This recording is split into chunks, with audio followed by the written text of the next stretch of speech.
कहती है, किसी व्यक्ति को अपने जीवन में नाना प्रकार का संकट भोगते हुए देखो, किसी व्यक्ति को नाना प्रकार से बीमारी से ग्रस्त देखो, किसी व्यक्ति को अपने जीवन में अर्थाभाव का संकट भोगते हुए देखो, किसी व्यक्ति को पूरे जीवन में अपने पटीदार से दुश्मनी निभाते ही देखो, अथवा किसी स्त्री को युवावस्था में वैधव्य का दुख भोगते हुए देखो, तो इन दोनों प्रकार के व्यक्तियों से पूछने की आवश्यकता नहीं है कि आपने कौन सी गलती की, कौन सा पाप किया जिसके परिणाम स्वरूप आपको ये परेशानी आ गई।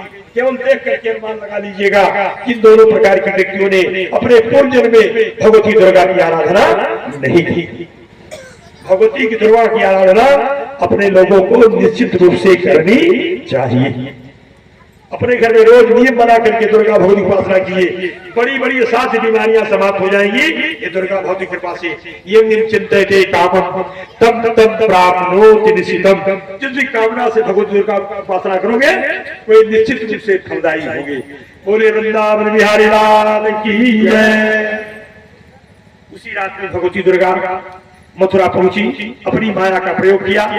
सभी द्वारपाल वसुदेव देवती प्रगाढ़ निद्रा में सो गए। देवी भगवती दुर्गा ने उस बच्चे को देवकी के गर्भ से निकाला और उसी रात में ले जाकर के बाबा नंद के गोकुल में रोहिणी के गर्भ में स्थापित किया। इतना काम करने के बाद भगवती जगदम्बा नंद की पत्नी यशोदा के पास पहुंच गई। प्रातः काल की वेला में पूरी मथुरा नगरी में बात आग की तरह फैल गई। देवकी का 7वां घर गिर गया, देवकी का 7वां घर गिर गया। 4 आदमी वहां खड़े, 4 आदमी वहां खड़े, 4 औरतें वहां खड़ी, सब ऐसे दुख में दुखी थी। जो भी देवकी बलदेव के हिमायती थे, हितैषी थे, सब बहुत दुखी थे। ये बेचारी देवकी को किस पाप का परिणाम भोगना पड़ रहा है। इसके 6 बच्चों को चांडाल कंस ने मार दिया, 7वीं बार गर्भस्राव हो गया। पूरे मथुरा मंडल में इस प्रकार से शोक की लहर व्याप्त थी। और इसके बाद जब भगवान नारायण के अवतार की बेला आई, भगवान वासुदेव श्री कृष्ण अपनी पूर्ण कला से देवी देवकी के गर्भ में पहुंचे, तो पूरे जेल खाने के कमरे में प्रकाश, अद्भुत प्रकाश भर गया। उस स्थिति को देखकर के द्वारपालों ने कंस को सूचना दी। कंस भी दौड़ा दौड़ा आया। जैसे देवकी वसुदेव को निहारने लगा, वैसे कंस के मन में एक बात आई, आहै समय प्राण हरो हरिर्युवा, आहै समय प्राण हरो हरिर्युवा। मेरे प्राणों का अंत करने वाला आ गया, मेरे प्राणों का अंत करने वाला आ गया। लेकिन आज उसको क्या करना चाहिए जिससे मेरा प्रभाव किसी प्रकार से समाप्त न हो, मेरी प्रतिष्ठा किसी प्रकार से दांव पर न लगे। क्या करूं? देवकी को मार दूं? नहीं नहीं नहीं नहीं, देवकी को नहीं मारूंगा। देवकी हमारी छोटी बहन है, छोटी बहन बेटी के समान होती है, स्त्री है।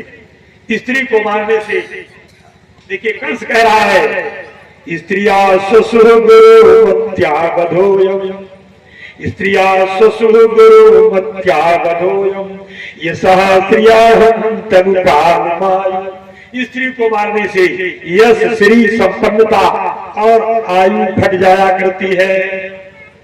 एक कंस बोल रहा है, स्त्री को मारने से यश, श्री, संपन्नता, आयु और प्रभाव घट जाएगा।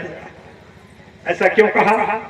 देखिए, मैंने वो दुर्गा सप्तशती का जो पाठ अपने लोग पढ़ते हैं ना, उसमें एक श्लोक और दिया गया है कि विद्या समस्ता तव देवी भेदा, विद्या समस्ता तव देवी भेदा, स्त्रिया समस्ता सकला जगत्सु त्वयि गया पूरित मम्बये तत् काते स्तुतिस्तद्य परा परोक्ति। सारे संसार की स्त्रियों में दुर्गा भगवती का अंश विद्यमान है।